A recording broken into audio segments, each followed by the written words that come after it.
na haina maana ya kwamba wewe ukiwa unajishughulisha kwa ajili ya dunia yako basi wapenda sana dunia. La, wajishughulisha na dunia yako alafu uko vipi kwenye akhira yako? Hilo ndio linalotazama.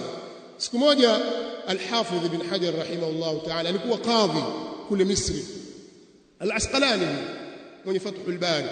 Siku hiyo ametoka na kipando chake kama kadhi, amevaa vazi yake vizuri kabisa, anakwenda zake, anapita barabarani, akamkuta Myahudi mmoja amevaa ratha, nguo chakavu kabisa, chafu chafu, maskini hohe hai Yahudi.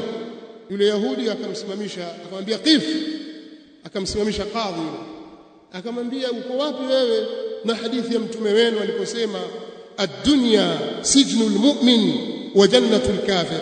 Tunipa maelezo gani kuhusu hadithi hii kwamba dunia ndio gereza la mu'min na ni pepo ya kafir, na wewe uko katika hali hiyo, umevaa vizuri kabisa, wewe si uko peponi hapo na mimi nimevaa hivi nilivyo na hali yangu ndio hii. Sasa utasemaje hapa?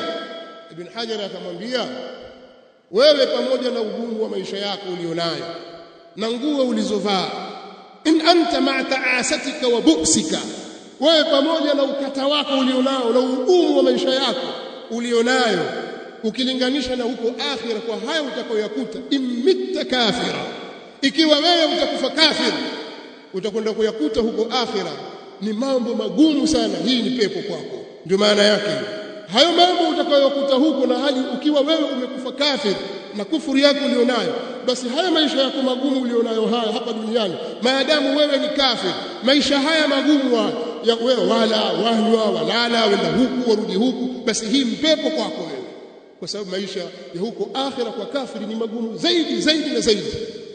Na mimi kwa maisha haya yangu nilionayo, naona mimi na kipando kizuri, mavazi mazuri na hivi nilivyo, kama nikifa katika imani, in adkhalani Allahu aljanna, ikiwa Allah ataniingiza peponi, basi haya maisha ya dunia ni siji, si chochote. Haya ni kama gereza hili. Kwa hiyo haimaanishi kwamba ukiambiwa jipambe na tafuta akhira yako, haina maana ya kwamba sasa wewe ndio ujikunje kwenye kipembe huko kwenye kibanda cha mbuzi, huogi, huvai nguo nzuri, wanuka vibaya, huli vizuri, wewe mwenyewe watafuta vitu vibaya vibaya ndio vyakula. Kwa nini? Dunia sijnul mu'min, sio maana yake. Tamatta katika maladhati dunia, lakini wa anta jadun fil akhirah kaannaka tamutu ghada, wewe ni mwenye kujipinda katika akhira kana kwamba unakufa kesho. Kwa hiyo jitahidi kuwekeza katika akhira yako kwa kuweka wirdi maalum. Na saha zangu, weka wirdi yako maalum, usiache adhkari za asubuhi na jioni, usiache adhkari dubura salawati almaktuba wa anta ala dhalika ala hadha al-umr. Na wewe katika umri huu usiache adhkari za baada ya sala, usiache adhkari za asubuhi na jioni, usiache adhkari za wakati wa kulala. Wewe katika umri huo usiache kukisoma kitabu cha Mola wako kwa siku, japokuwa aya 5 zisome. Fungua Qur'ani, kaa usome, na mingine katika amali za khairi hakikisha kila siku haipiti. Yako shilingi 500 tumetoa kumpa fakiri, tasaddaq, toa kwamba hii shilingi 200 hii ambayo mimi sina shida nayo, naweza kuitupa tu alafu sipate hasara. 200 hii mpe muhitaji, chukua hii hata kama mtoto mdogo, tasaddaq walau bishikki tamra, japokuwa kwa ubale wa kokwa ya tende, japokuwa kwa tende tutoa.